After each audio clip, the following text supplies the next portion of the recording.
Compound interest को simple terms में कैसे निकालना है हमने लास्ट वीडियो में देखा था। तो अगर अभी तक वो वीडियो नहीं देखा तो ना देखो, कोई इतना कुछ खास फर्क पड़ता नहीं है। लेकिन अगर देखना चाहते हो, अगर आपके बेसिक्स बड़े वीक हैं तो इधर आई बटन पे मिल जाएगा, जाके देख सकते हो। और जो लोग देख चुके हैं उनके लिए welcome back to the channel. शुरू करते हैं आज कंपाउंड इंटरेस्ट से, एक्सरसाइज 14.2 पार्ट 1। ये वाली एक्सरसाइज जो है बेटा, इसमें आपको फॉर्मुलेस पढ़ने हैं कंपाउंड इंटरेस्ट के और उसके बेसिस पे क्वेश्चंस को सॉल्व करना है। बहुत ही सिंपल सा दो ही फॉर्मुलेस होते हैं। एक आपका अमाउंट निकालने का होता है जो होता है P 1 plus R by 100 raise to the power n। यहाँ पे t नहीं लिखा क्योंकि टाइम पीरियड नहीं होता। n जो होता है that is the number of conversion periods. Remember this is very important. अगर मान लीजिए आपको कंपाउंड इंटरेस्ट कैलकुलेट करना है एक साल के लिए 10% rate of interest per annum पे, और r जो है वो रेट ऑफ इंटरेस्ट पर पीरियड होगा। वो पीरियड कुछ भी हो सकता है, monthly, yearly, quarterly, half yearly, whatever it is. तो पी प्रिंसिपल है, ए आपका अमाउंट है जो आप ऑलरेडी करते आए हो। रिमेंबर यहाँ पे कैपिटल आर डिफरेंट है। This is known as the rate of interest per annum. This is important क्योंकि मान लीजिए आपको 10% रेट ऑफ इंटरेस्ट दिया, सिर्फ समझने वाली बात है। आपको 10% रेट ऑफ इंटरेस्ट दिया, बोला है कि भाई एक सर्टेन अमाउंट है 10% रेट ऑफ इंटरेस्ट, अगर कंपाउंडिंग एनुअली होगी तो 2 साल में क्या आपका अमाउंट बनेगा। तो इस केस में जो आर होगा वो भी 10% ही रहेगा और जो एन होगा वो 2 होगा, क्योंकि 2 साल में कंपाउंडिंग हो रही है और एनुअली कंपाउंडिंग है। लेकिन अगर इसी को थोड़ा सा घुमा दिया जाए कि रेट ऑफ इंटरेस्ट 10% पर एनम तो है, लेकिन जो कंपाउंडिंग है वो हर 6 महीने बाद होगी। तो अगर कंपाउंडिंग 6 महीने बाद हो रही है 10% पर एनम है, तो हर पीरियड में कितने परसेंट कंपाउंडिंग हो रही है? 5% कंपाउंडिंग हो रही है। और 2 साल का मतलब यहाँ पे टोटल कंपाउंडिंग कितनी बार होगी? टोटल जो कंपाउंडिंग होगी वो 4 बार होगी। तो एन आपका 4 आ जाएगा। तो ये छोटी छोटी बातें हैं जो हम अक्सर गलत कर देते हैं। ये सिंपल सा एक फॉर्मूला था आपके कंपाउंड इंटरेस्ट को कैलकुलेट करने का। ठीक है, आई hope this is clear. Number of conversion period और आर है रेट ऑफ इंटरेस्ट पर पीरियड। तो इसको आपको याद एज इट इज रखना है, वेरी वेरी इंपॉर्टेंट। इसको हम कर लेते हैं साइड अभी। एंड इसके बाद एक कंपाउंड इंटरेस्ट का फॉर्मूला होता है, ऑल्दो उतना कुछ इसमें खास फर्क पड़ता नहीं है। कंपाउंड इंटरेस्ट का फॉर्मूला क्या कहता है? कंपाउंड इंटरेस्ट का फॉर्मूला ये कहता है कि देखो, इंटरेस्ट क्या होता है? इंटरेस्ट होता है अमाउंट माइनस प्रिंसिपल। सो अगर आप अमाउंट की वैल्यू ये रखोगे और कंपाउंड इंटरेस्ट आपको डायरेक्टली कैलकुलेट करना होगा, सो फॉर्मूला बन जाता है प्रिंसिपल, बड़ा वाला ब्रैकेट लगाओगे, 1 plus R by 100 raise to the power N और -1 लिख दोगे, दैट्स इट। ये होता है कंपाउंड इंटरेस्ट कैलकुलेट करने का डायरेक्ट फॉर्मूला। सो जनरली हम इसका यूज होता कुछ खास करते नहीं है, हम अमाउंट निकालते हैं और प्रिंसिपल माइनस कर देते हैं, तो अपने को कंपाउंड इंटरेस्ट मिल जाता है कि कितना कंपाउंड इंटरेस्ट बना। तो ये दो फॉर्मुलेस के बेसिस पे हमको पूरी एक्सरसाइज करनी है। और आज की वीडियो में, जैसे मैंने बोला, ये पार्ट 1 है। पार्ट 1 में हम कुछ एक्सप्लेनेशन समझेंगे चीजों के बारे में और क्वेश्चन नंबर 10 तक कंप्लीट करेंगे। फिर क्वेश्चन नंबर 11 से क्वेश्चन नंबर 32 हम नेक्स्ट वीडियो में करेंगे, क्योंकि बहुत ज्यादा क्वेश्चंस हैं। इस तरीके से करेंगे तो बहुत लेंदी जाएगा, आपको भी बोरिंग लगेगा। तो in solving problems of compound interest, कुछ चीजों को अगर आप याद रखोगे तो आपकी जिंदगी काफी ज्यादा आसान हो जाएगी। जैसे कि पहला फॉर्मूला मैंने आपको ये बता ही दिया कि अमाउंट क्या होता है प्रिंसिपल का, और कंपाउंड इंटरेस्ट का फॉर्मूला क्या होता है। ए अमाउंट है, पी प्रिंसिपल है, R is the rate of interest per conversion period और N is the number of conversion periods, which I have explained you very clearly. उसके बाद अगर रेट्स डिफरेंट होंगे, पहले साल का R1 है, दूसरे साल का R2 है, तीसरे साल का R3 है, तो आपको इस तरीके से कुछ लिखना है, principal 1 plus R1 by 100 into 1 plus R2 by 100 into 1 plus R3 by 100। इस तरीके से जितनी बार आपको कंपाउंडिंग करनी होगी उतने नंबर्स आप लिखोगे। बट ये होता क्यों है, कभी आपने सोचा? मैं आपको समझाता हूं, अगर आपको समझना है तो देखो कैसे होता है। जब आप 10% लिखते हो, आप 10% लिखते हो, इसका मतलब क्या होता है? 10 अपॉन 100, करेक्ट। आपको इस बात को समझना है कि 10% का मतलब होता है 10 अपॉन 100। 10%, 10 आउट ऑफ 100, परसेंट का मतलब ये होता है आउट ऑफ 100।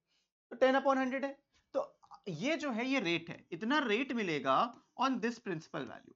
तो आपका अमाउंट कितना बन जाएगा? अमाउंट आपका बन जाएगा 110 रुपए। अगर आप सोचो कि आपने सिर्फ 100 रुपए इन्वेस्ट किए, सिर्फ 100 रुपए इन्वेस्ट किए, और वो 100 रुपए एक साल के बाद क्या होंगे? 10% इंटरेस्ट पे, ऑब्वियसली 110 रुपए होंगे। वो तो कोई भी रॉकेट साइंस है ही नहीं। लो, लिखते कैसे? हम लिखते इस तरीके से हैं कि आज मेरे पास 100 रुपए थे, अगले साल अगर यही 100 रुपए होते तो 110 बन जाते।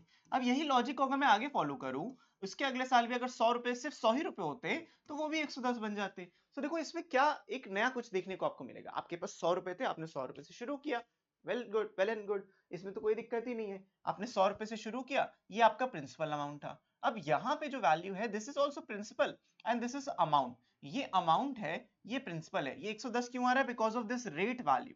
और अगर आप इसको थोड़ा सा ब्रेक डाउन करो तो ये एक्चुअल में से 1 + 10/100 ही तो है। देखो भाई, जो आप लिखते हो 110/100, वो ये फॉर्मूले से ही आता है। तो फॉर्मूला बना ही इस तरीके से है। इसको हम कहते हैं multiplication factor.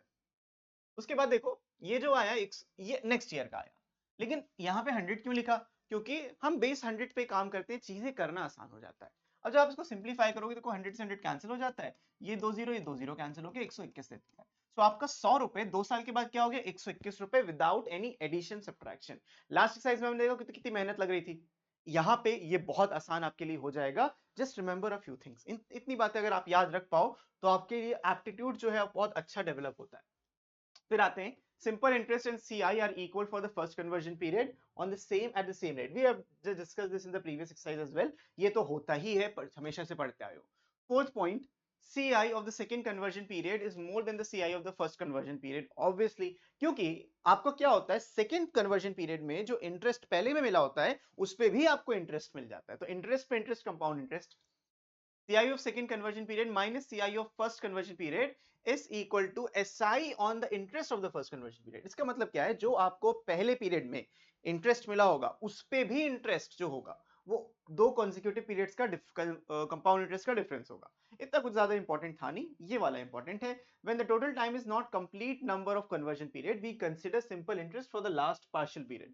So if the time is 2 years and 5 months and interest rate is R% per annum compounded annually, then हम इसमें अब 0.5 का नहीं लगाएंगे। देखो 2.5 साल अगर आपका है तो 2 साल आपने कंपाउंड इंटरेस्ट लगाया है और आधे साल आपने सिंपल इंटरेस्ट कैलकुलेट किया है। तो बस दैट्स इट, और कुछ ऐसा नहीं है यहाँ पे, बहुत सिंपल सा कॉन्सेप्ट था। ठीक है, आई होप दिस इज क्लियर। आगे बढ़ते हैं इसमें।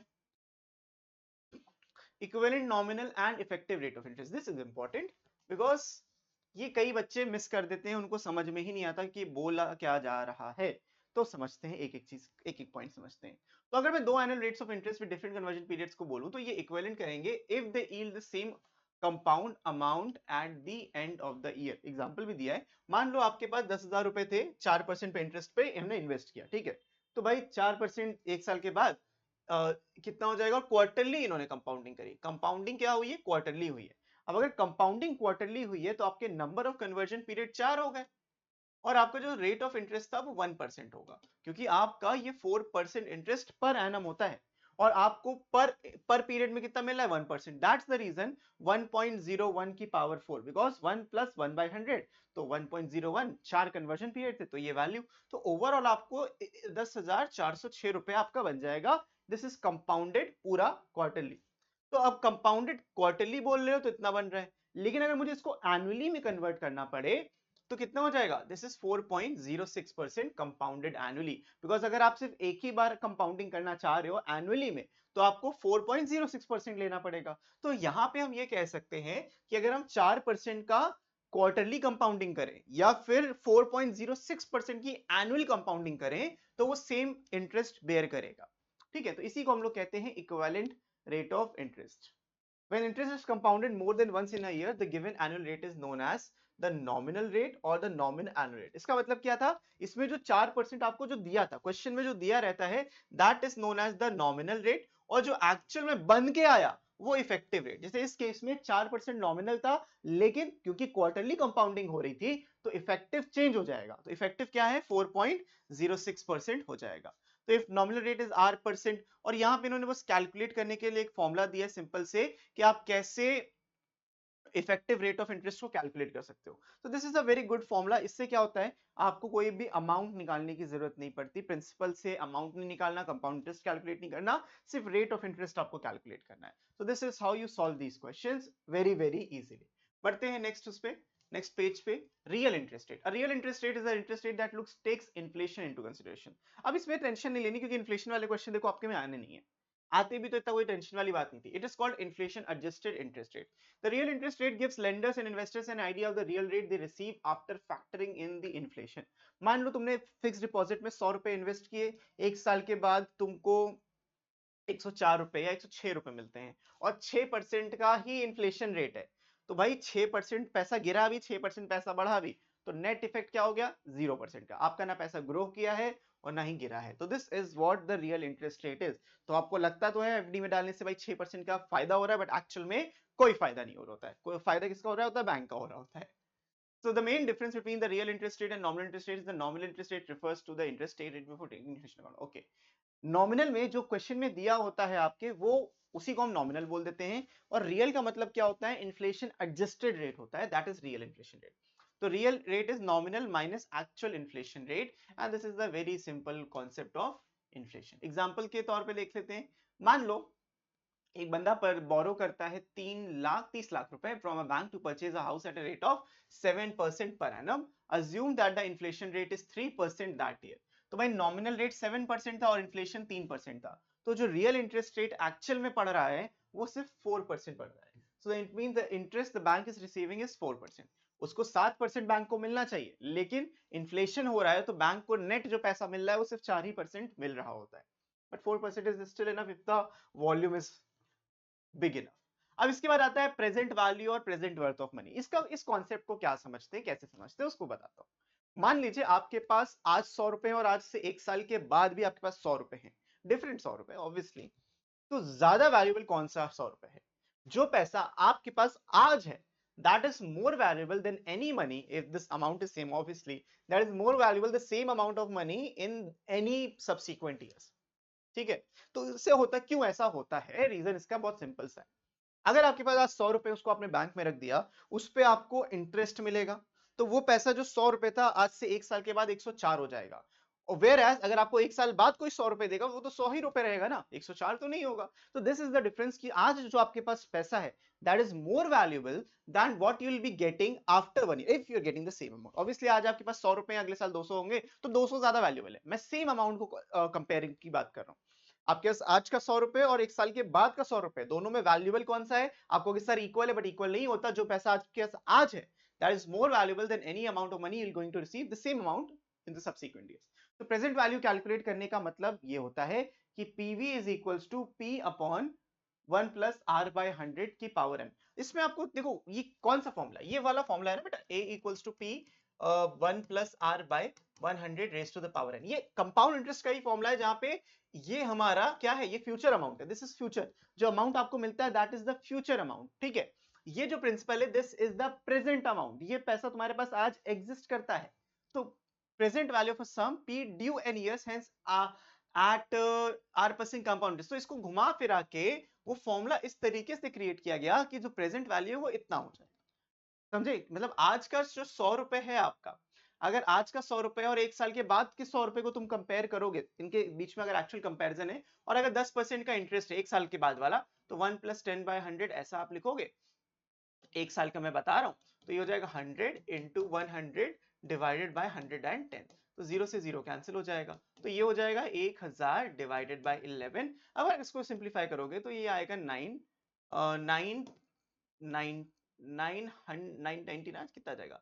11 से गया तो 9 टाइम्स 99, 10 बचा तो 90 या 90.90। तो ये 90.90 ये अमाउंट आपके पास होगा। मतलब आज का 100 रुपए इज इक्वल टू 1 साल के बाद वाला, या 1 साल के बाद वाला 100 रुपए आज के 90 रुपए के बराबर है, अगर 10% रेट ऑफ इंटरेस्ट है। इस तरीके से आप सोच सकते हो। तो ये जो वैल्यू आपने निकाली है, this is the present value of the money. तो आज अगर आपके पास 90 रुपीज है, आज की बात कर रहा हूं, आज की डेट में अगर आपके पास 90 रुपीज है और 10% का रेट ऑफ इंटरेस्ट है, तो 1 साल के बाद अगर आपके 100 रुपए होंगे, तो ये दोनों वैल्यूज आपस में बराबर होंगे। ये आज का 90 रुपए 1 साल के बाद का 100 रुपए बन जाएगा, ऐसा आप सोच सकते हो। This is the present value of money, ठीक है। तो this is how this works. In particular the present value of sum P due 1 year hence equals to r% compound interest. तो उन्होंने उसी फॉर्मूले को सिंप्लीफाई करके कुछ ऐसा लिख दिया है। You can just take a note of this and understand. ये सारे फॉर्मूले समझना अपने लिए बहुत ज्यादा जरूरी होते हैं, तो बस क्वेश्चंस हमें डायरेक्टली मिलते हैं। फिर आते हैं equal installments with compound interest. अब देखो कई तरीके से इंस्टॉलमेंट्स वर्क करती हैं। इंस्टॉलमेंट्स होती क्या है पहले तो ये समझना है।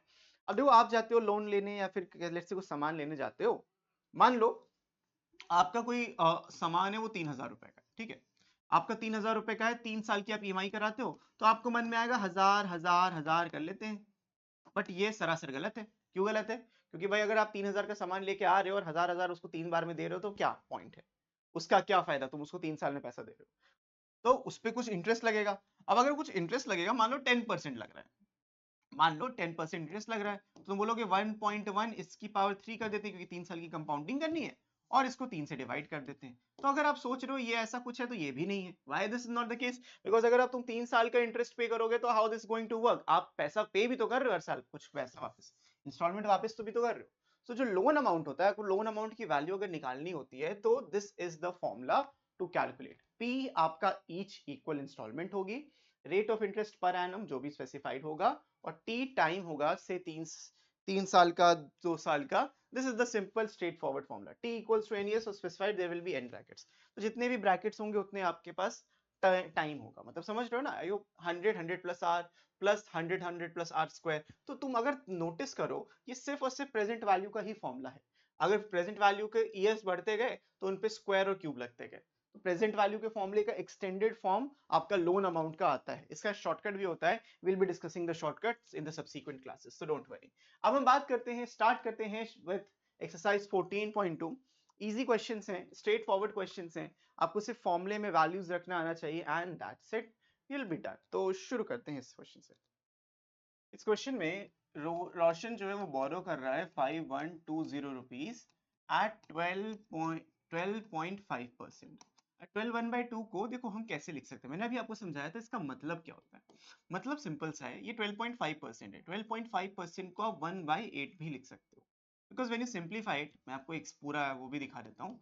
12.5% लिखा आपने, तो परसेंट का मतलब अपॉन 100, ये जीरो नीचे आ जाएगा, तो आप देखोगे 1/8 कैंसिल आउट होके 1/8 बनता है।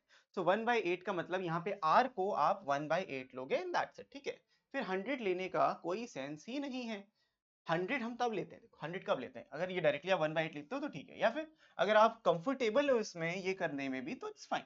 At the end of 3 years, the money was repaid along with the interest. Calculate the amount of interest paid. यहाँ पे जो कंपाउंडिंग हो रही है वो 3 बार कंपाउंडिंग हो रही है। अब कंपाउंडिंग को समझते हैं, करना कैसे है। आपको अमाउंट लिखना है पहले, तो प्रिंसिपल फॉर्मूला एक बार जरूर लिखना, 1 plus R by 100 raise to the power n। Principal था आपका 5120 इंटू 1 प्लस 12.5 डिवाइडेड बाय 100। तो अगेन सिंप्लीफाइड, मैं यही बस बोल रहा था आपको, जब आप इसको सिंप्लीफाई करोगे तो आपको 1/8 मिल जाएगा। अब 1/8 मिल गया, यानी कि 5120 इंटू 9/8 का क्यूब, ठीक है। 9/8 का क्यूब, क्यों भाई? 1 प्लस 1/8 इज 9/8, तो यहां से आ जाएगा 5120 इंटू 9/8 इंटू 9/8 इंटू 9/8। अब कोइंसिडेंटली कह सकते हो, ये नंबर 5120, 9 का क्यूब 729 होता है, और 8 का क्यूब 512 होता है। देखो कोइंसिडेंटली आपको 512 नीचे मिल गया। ये कोइंसिडेंटली भी था, और कह सकते हो नंबर्स इसी तरीके से बने होते हैं कि आप कैंसिलेशन आराम से कर पाओ। तो ये वैल्यू इस वैल्यू से कैंसिल होकर 10 आ जाएगा, तो ये मिल जाएगा 7290। ये 7290 आपका आंसर नहीं, अमाउंट है। सवाल था calculate the amount of interest paid, कितना आपने इंटरेस्ट पे किया। So the compound interest is simply amount minus principal, which is 7290 minus 5120। इसको सिंप्लीफाई करोगे, इधर 70 आ जाएगा, 211 हो जाएगा, 2170। दिस इज द आंसर, और फटाफट आपका आंसर भी आ जाएगा। So I hope this question is clear. Easy है, बहुत ही स्ट्रेट फॉरवर्ड क्वेश्चंस होते हैं, और आप इस तरीके से कर सकते हो। बढ़ते हैं नेक्स्ट क्वेश्चन की तरफ, which is this one. Calculate the compound interest and amount on 1600 for 1 year at 10%, which is compounded half yearly. तो रेट ऑफ इंटरेस्ट को आपको 5% लेना है, और नंबर ऑफ कंपाउंडिंग 2 है। इंस्टेड ऑफ बीइंग 1 ईयर, यहाँ पे कन्वर्जन कितनी बार होगा, क्योंकि आप हाफ ईयरली में कंपाउंडिंग कर रहे हो, तो कन्वर्जन आपके 2 बार हो रहे हैं, तो n की वैल्यू यहाँ पे 2 हो जाएगी। तो principal value should be 1600 rupees. अब आप अमाउंट जब निकालोगे, इट शुड बी 1600, मैं बार बार फॉर्मूला नहीं लिख रहा, 1 प्लस 5/100 और raise to the power 2, simple. 1600, इसको हम सिंप्लीफाई करते हैं, 1/20, 21/20 आ जाएगा, और ये भी 21/20, क्योंकि स्क्वायर लगा था 2 बार मल्टीप्लाई करोगे। तो सिंपल से सिंप्लीफिकेशन होता है, 0 से 0 कैंसिल, 0 से 0 कैंसिल, 2 टाइम्स 8 आ जाएगा, 2 टाइम्स यहाँ पे 4 आ जाएगा। अब 21 इंटू 21 इज 441 इंटू 4 हो जाएगा। अब 4, क्योंकि ये वाला 4 मैंने बाद में लिख दिया, क्या फर्क पड़ता है, कैलकुलेशन जैसे आसान लगे आपको। ये 4 16, 4 4 16, 1764, दिस इज द अमाउंट, ये अमाउंट है। सवाल था कंपाउंड इंटरेस्ट कैलकुलेट करना है। सो कंपाउंड इंटरेस्ट इज जस्ट कितना, 1600, this 1764 164 माइनस का 1600, तो आंसर आ जाएगा ₹164। तो 164 आपका आंसर हो जाएगा, and this is the compound interest that is paid half yearly की पेमेंट के बाद। ओके, नेक्स्ट क्वेश्चन देखते हैं बेटा। इसके बाद है find the amount and the compound interest compounded quarterly for 9 months. अब ये बात समझो कि क्वार्टर का मतलब 3 मंथ्स होता है। क्वार्टर का मतलब 3 मंथ्स होता है, 1/4 of a year is 3 months, और आप 9 मंथ्स के लिए कंपाउंडिंग कर रहे हो। इसका मतलब ये है कि भाई आपका जो कन्वर्जन पीरियड्स है वो 3 है। Always find this number of conversion periods कितने हैं। मेरे को 3-3 महीने में कंपाउंडिंग करनी थी, और मेरे को निकाम 9 महीने तक करना था। 9 महीने का मतलब भाई टोटल 3 बार कंपाउंडिंग होगी। और आपका जो रेट ऑफ इंटरेस्ट था कैपिटल आर, ये 4% था, तो जो स्मॉल आर की वैल्यू आएगी वो आ जाएगी 1%। Why? Because this is per annum, ये पर एनम देते हैं, और क्वार्टरली का मतलब 1/4 होता है, रिमेंबर 1/4। तो हमने 9/4 नहीं किया, 9 मंथ्स के लिए हो रहा था, पूरा एक साल नहीं बीता। लेकिन जो रेट ऑफ इंटरेस्ट है हर 3 महीने में कितना, 1 ही % तो मिलेगा। पूरे साल में 4% है, तो 3 महीने में कितना, 1% है, तो रेट ऑफ इंटरेस्ट 1% हो जाएगा। तो अमाउंट और कंपाउंड इंटरेस्ट दोनों कैलकुलेट करना है। अमाउंट का फॉर्मूला आपका ये हो जाएगा, कितने जीरो है, 5 जीरो है, 5 zeros, 1 plus 1 by 100 raised to the power 3, that's it, right? इतना सिंपल। अब यहाँ पे देखोगे तो तुम्हें मिल जाएगा 10 लाख, मतलब 10 लाख है, 1 लाख है, इंटू 1.01 की पावर 3। अब जनरली होता क्या है, ये वैल्यू क्वेश्चन में दे दी रहती है, इवन नहीं भी दी होती है, इतना कुछ डिफिकल्ट नहीं है, आप कैलकुलेट कर सकते हो। This amounts to 103030, 103030.10, this is the value that you'll be getting, and this is the total amount। और अगर ये अमाउंट है तो आप अब डायरेक्टली कंपाउंड इंटरेस्ट भी कैलकुलेट कर सकते हो। So the compound interest to this will be 103030.1 minus this 100000, 5 zeros थे, टोटल आ जाएगा ₹3030.10। This is the compound interest इस रेट ऑफ इंटरेस्ट पे टोटल मिलेगा। So I hope this question is also clear. बढ़ते हैं नेक्स्ट क्वेश्चन की तरफ, which is question number 4। Find the difference between the CI and SI on sum of 4800 for 2 years at 5% per annum. तो what you can do, आप separately निकाल सकते हो, ठीक है, बिल्कुल निकाल सकते हो। लेकिन एक बहुत ही छोटा सा डिफरेंस होता है, CI minus SI for 2 years. ये 2 इयर्स के लिए ही वर्क करता है, शॉर्टकट है, you should remember it. P R r/100 का स्क्वायर, पी r/100 का whole square, this is the difference between the CI and SI। इससे आप फटाफट कोई भी वैल्यू आराम से निकाल सकते हो। सो द प्रिंसिपल वाज 4800, ये क्या निकालना, difference, difference between CI minus SI for second year. क्योंकि पहले ईयर में तो वैसे भी सेम होता है, वो तो जीरो ही हो जाएगा, जो मेन डिफरेंस आएगा वो सेकेंड ईयर पे आएगा, and that is on the interest that you are getting on the first year, correct? तो interest on the first year PR/100 होता है, और उसका भी R/100 ले लो, तो इसलिए फॉर्मूला बनता है। अगर आपको समझ में आए ठीक है, वरना डायरेक्टली यूज कर सकते हो। 5/100 का होल स्क्वायर। अब देखो 4800, इसको सिंप्लीफाई करेंगे 1/20 कर लेते हैं, इंटू 1/20 इंटू 1/20, तो जीरो से जीरो जीरो जीरो कैंसिल हो जाएगा, 2 से जाएगा तो 24 हो जाएगा, 2 से जाएगा तो 12 आएगा, तो द डिफरेंस इज सिर्फ 12 रुपए का, सिर्फ 12 रुपए का डिफरेंस आएगा। ये शॉर्टकट होता है, प्लीज रिमेंबर दिस शॉर्टकट, बहुत अच्छा शॉर्टकट तुमको बताया मैंने ये वाला। तो ये शॉर्टकट आप याद रखोगे तो आपके लिए बेस्ट है, डायरेक्टली आप एग्जाम में यूज कर सकते हो, ठीक है। बढ़ते हैं अगले क्वेश्चन की तरफ, which is this one. Find the difference between the simple interest and the compound interest on 2500 for 2 years, compound interest being reckoned semi annually. अब इसमें थोड़ी सी दिक्कत वाली बात आ गई। क्यों दिक्कत आ गई भाई? दिक्कत ये है कि आपको कंपाउंड इंटरेस्ट को सेमी एनुअली कैलकुलेट करना है, सिंपल इंटरेस्ट तो पूरे साल का ही कैलकुलेट होता है। तो यहाँ पे what should be done is अलग अलग कैलकुलेट करो। SI पहले कैलकुलेट कर लेते हैं। टोटल आपके पास 2500 रुपए थे, 4% पर एनम था, 2 साल के लिए कैलकुलेशन करना है, डिवाइड बाय आप 100 कर लोगे तो टोटल 200 रुपए आपका सिंपल इंटरेस्ट आ जाएगा। इसमें कोई दिक्कत नहीं। कंपाउंड इंटरेस्ट में दिक्कत होगी। कंपाउंड इंटरेस्ट के लिए formula P1 + R/100 raise to the power n लिखोगे। प्रिंसिपल नहीं बदलेगा, वो 2500 ही रहेगा, लेकिन इधर सब चीजें बदल जाएंगी, क्योंकि ये 4% पर एनम है, 4% per annum, and semi annually मतलब आधा हो जाएगा, तो ये हो जाएगा भाई 2/100। और क्योंकि 2 साल थे तो आपके पास कंपाउंडिंग जो होगी वो 4 बार कंपाउंडिंग होगी, and this number simplifies to 206.0804,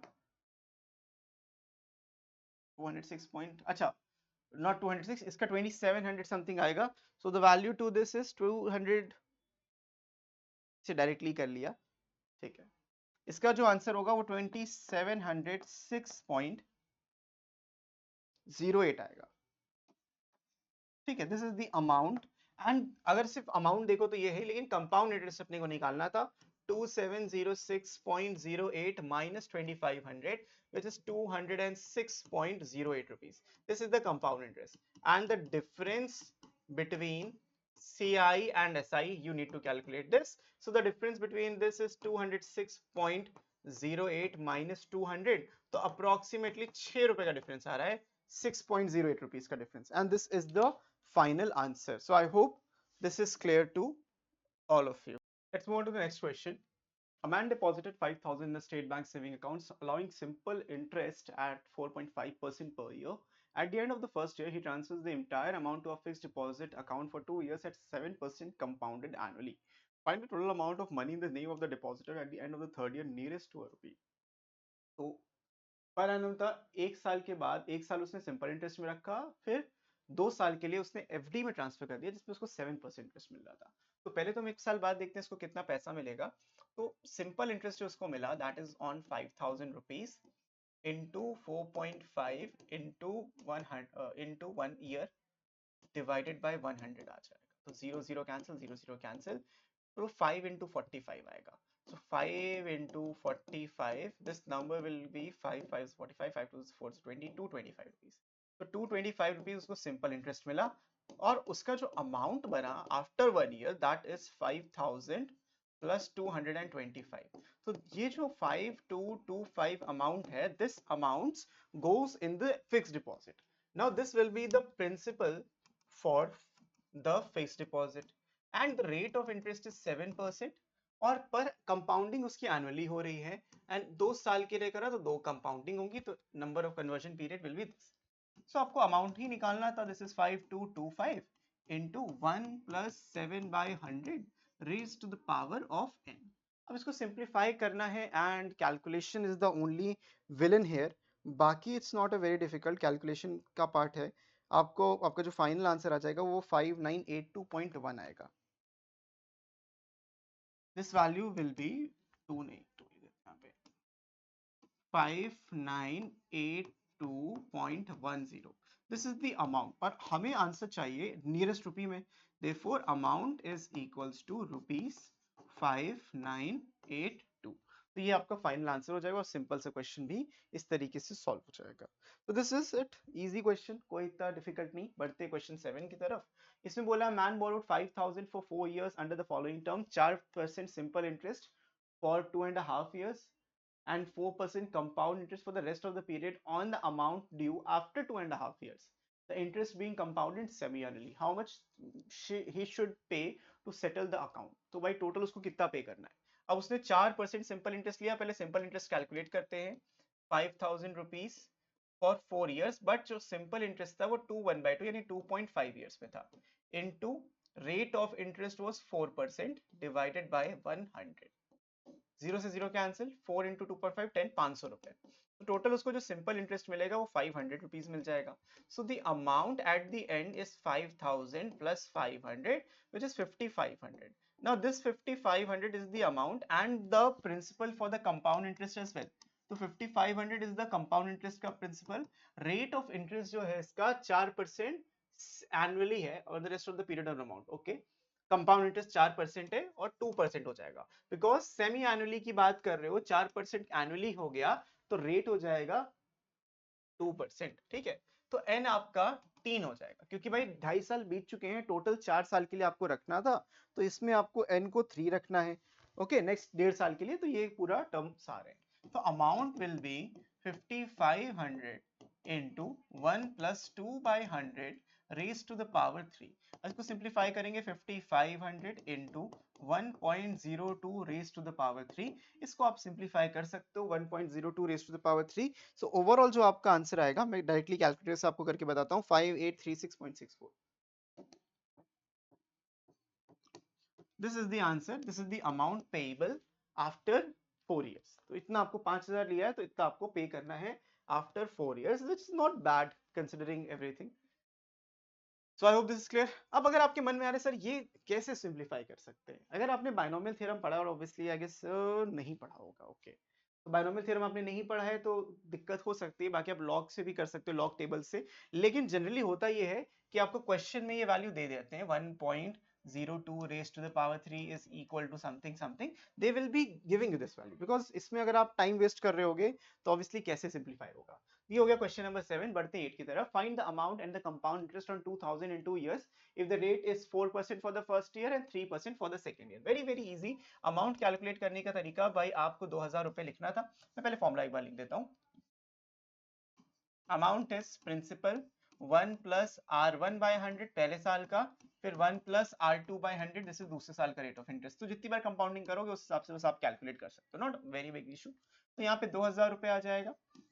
1 plus 4% पहले साल का था और 3% दूसरे साल का था। तो यहां से सिंप्लीफाई करने पे आएगा 2000 इंटू 104 इंटू 103 100 एंड 100, ऐसा कुछ। 0 से 0 कैंसिल, 0 0 कैंसिल, 0 से 1 0 कैंसिल हो जाएगा, और 2 से आप कैंसिल करो ना करो, मल्टीप्लाई करके डिवाइड बाय 10 कर देना, तो आपको जो यहाँ से अमाउंट मिलेगा दैट विल बी 2142.40। ये आपका अमाउंट आ जाएगा। And they are also asking for the compound interest, तो compound interest will be amount minus principal, it is 2142.40 minus 2000 rupees, which is just rupees 142.40 rupees. This is the compound interest that you'll be earning on 2000 rupees. I hope this is also clear to all of you. बढ़ते हैं next question की तरफ। 9th question. Find the compound interest on 3125 for 3 years if the rate of interest for the first, second, third are 4, 5, 6 respectively। तो same logic, बस calculation TDS से 3125 है और compounding per annum ही हो रहा है, तो 1 plus 4 by 100, 1 plus 5 by 100 and 1 plus 6 by 100। So total 3 साल की आपकी कंपाउंडिंग इस तरीके से हो जाएगी। 3125 into 104 by 100, 105 by 100 and 106 by 100। Simplified everything, simplification के बाद इसको आप कैलकुलेट करोगे तो you will be getting 3617.25, 3617.25 rupees. This is what you'll be getting as the amount. Now they are asking the compound interest, so 3617.25 minus 3125, इसको आप simplify करोगे तो ये जो 0.25 है ये 0.25 तो आएगा ही आएगा। यहाँ पे देखते हैं 7 minus 5 is 2, 11 minus 2 is 9, 6 minus 1 is 5 minus 1 is 4 and 492.25, this is it, खत्म, question done। So this is how you'll solve it। 492.25 rupees आपका कंपाउंड इंटरेस्ट यहाँ पे बन जाएगा। बढ़ते हैं लास्ट क्वेश्चन की तरफ इस वीडियो पे। अब देखो लास्ट क्वेश्चन इसीलिए because we have a lot of questions to go by. यहाँ पे 10 क्वेश्चंस करेंगे, फिर नेक्स्ट वीडियो में हम बाकी के क्वेश्चंस को खत्म कर लेंगे। What sum of money will amount to 1352 in 2 years at 4% compound interest per annum compounded annually। तो एक और नया टाइप मिल गया इसमें, आपसे बोला है कि ये अमाउंट है, this is the amount, this is the conversion period, this is the rate of interest, because annually था। तो आप फॉर्मूला लिखोगे a equals to p plus 1 by r by 1 plus r by 100 की पावर n। अमाउंट है 1352, principal unknown है, 1 plus 4 by 100 raise to the power 2 है, this is it. अब इसको सिंप्लीफाई करेंगे जब आप, तो आपको मिल जाएगा p इंटू 104 बाय 100 इसका whole square equals to 1352। Now multiply, मतलब क्रॉस मल्टीप्लाई ही करोगे, तो यहाँ से आपको मिल जाएगा principal is equals to 1352 into 100 into 100 divided by 104 into 104। अब इसके बाद आपकी बस सिंपली कैलकुलेशन का पार्ट बनता है, इसको आप कैलकुलेट करोगे, जो फाइनल आंसर आपका आ जाएगा इसमें वो आ जाएगा 1250। तो एक सिंपल सा नंबर आएगा rupees 1250 and this is your answer. Principal निकालना था एंड इजी ही क्वेश्चन था। अब इसको करना कैसे वो मैं आपको समझाता हूँ, डिवीजन एंड ऑल। तो 100 100 आप चाहो तो काटना चाहो बिल्कुल कटेगा, सब कटेगा, 4 से कैंसिल आउट हो जाएगा, ये 25 आएगा, ये 26 आएगा, ये 25 होगा, ये 26 होगा। और जनरली ये नंबर भी कट ही रहा होगा, जैसे मुझे 13 से कटता दिख रहा है, 13 2 टाइम्स 13 104, राइट। इसको काटोगे तो तुम्हें मिल जाएगा ये 52, और 52 मिल गया, इसको काटोगे तो ये 2 से कट गया, 25 इंटू बाई 25 625 टू 1250 रुपए। तो इस तरीके से कैंसिल आउट भी हो जाएगा, तो वो इतना डिफिकल्ट नहीं है कैलकुलेशन। तो आपको कैलकुलेशन बस सही से करनी है, डिवीजन आना चाहिए, डिवाइड एलसीएम लेना आना चाहिए, and that's it. So I hope this is clear to all of you, अच्छे से आपको समझ में आ गया होगा। और अगर आपको ये पीडीएफ चाहिए होगा तो आपको क्या करना है, डिस्क्रिप्शन में जाना है, पहला लिंक मिलेगा, जाके डाउनलोड कर लो, मजे से पढ़ो, क्वेश्चन जाके छापाओ, एंड अच्छे से चीजों को समझो। तो बच्चों, इस वीडियो के लिए इतना ही, मैं मिलता हूं आपसे नेक्स्ट वीडियो में, तब तक के लिए keep practicing, keep learning, take care and bye bye, and don't forget to download the app.